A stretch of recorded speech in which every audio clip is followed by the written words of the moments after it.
Iya, jadi ini kan juga karena ada teguran, ada permintaan dari Presiden untuk dievaluasi. Kemudian evaluasinya adalah eh, mendengarkan keluhan dari masyarakat. Keluhan dari masyarakat itu karena ada anak-anak yang berprestasi sejak misalnya SD mau ke SMP. SD kelas 1, kelas 2, kelas 3, kelas 4, kelas 5, kelas 6 itu berprestasi ranking 1 sampai 3 dan kita kepengin untuk sekolah di dekatnya tetapi tidak bisa masuk. Kenapa itu? Ternyata ada di salah satu pasal di Permendikbud nomor 51 itu tentang kalau sama dan di satu lokasi tertentu maka dia mana yang paling cepat. Nah ternyata dia ada masalah di loginnya karena tergantung sinyal. Nah kalau sinyalnya jelek maka kemudian nggak masuk. Nah kalahlah dengan yang lain, nangislah dia tidak diterima. Nah itu salah satu temuan-temuan masyarakat atau mungkin keluhan-keluhan. Sebelumnya kan juga sudah seperti itu. Jadi sebelumnya ini Pak Menteri mengatakan bahwa dia nggak ada melakukan sesuatu yang baru kok, kebijakan-kebijakannya kebijakan lama saja. Ini adjustment policy katanya, kebijakan penyesuaian. Nah dulu kan masih ada rayonisasi, sekarang jadi zonasi. Nah tetapi Pak Menteri tidak menjelaskan bahwa ada sesuatu yang berbeda sama sekali ketika rayonisasi menjadi zonasi. Itu ternyata UN itu sama sekali sekarang sudah nggak jadi pertimbangan. Nah sepenuhnya adalah domisili. Nah kalau domisili maka kemudian nanti ada problematika sebelumnya kan ini sejak tahun 2017 ya. 2017 itu ada problematika ini. Yang kalau memang nggak deket ya sudah kita pakai SKTM jauh nggak apa-apa.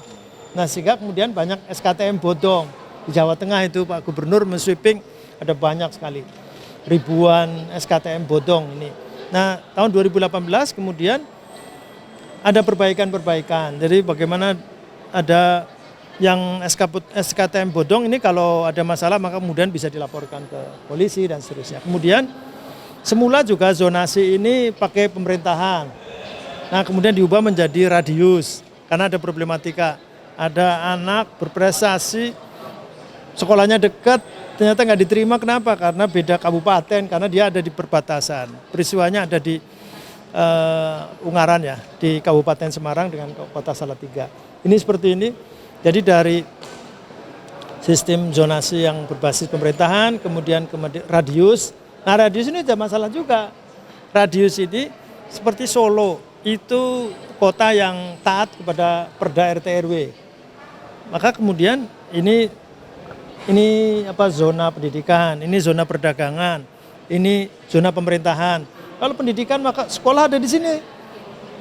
Sekolah SMA itu negeri-negeri itu semua ada di sini. Kalau kemudian radius, ini kan berarti dia beririsan dong.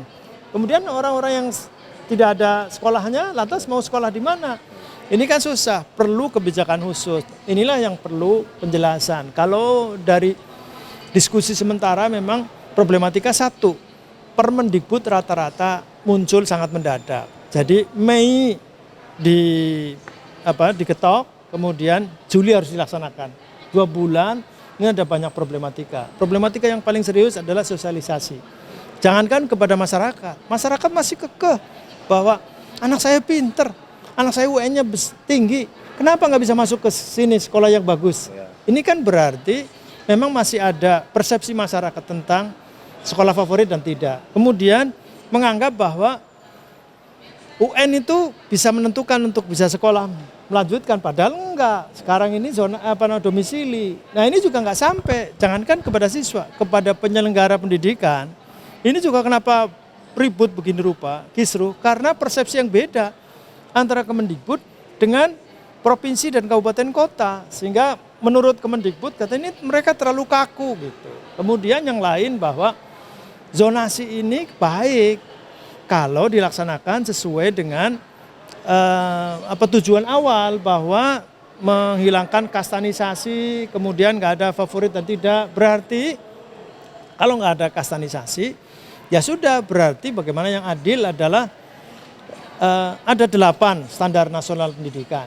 Kalau diperas itu problematika utama adalah 2, yaitu guru dan sarana prasarana. Nah kalau guru yang bagus-bagus itu ngumpul di sekolah tertentu, orang mesti akan ngejar di sini.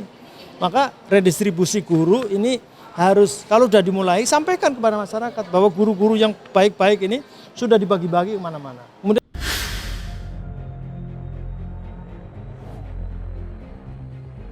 sebetulnya adalah problematikanya disosialisasi dan kemudian evaluasi menyeluruh perlu, karena sudah lewat nih, sudah ada, ini kan nggak bisa di stop karena sudah terjadi, yang sudah terjadi.